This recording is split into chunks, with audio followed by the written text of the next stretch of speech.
Wow! Yummy ulam! Wow! Ang sarap to mga kakwi. Budget lang to mga kakwi ha. Hindi to abot 100 budget natin to mga kakwi.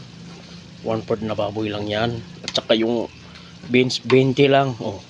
At saka 5 na ano yon sili at sal. Mura na. Liit lang gastos na, di ba? Diba? Ito talaga ulam sa mga walang pera. Ang budget ba, di ba? Sarap yan talaga mga kakwi. Oh. Kitam siya naman oh. Makulay talaga ang ulam namin ngayong hapunan namin oh. Sus, makatulo talaga laway namin. Makatulo talaga laway niyo ah. Sa ako din, tumulo laway ko din. Wow! Ops, luto na ang ulam natin mga kakwi, di ba?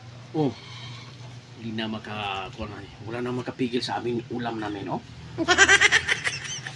Amoy pa lang. Sibugan na. Sarap! Yummy!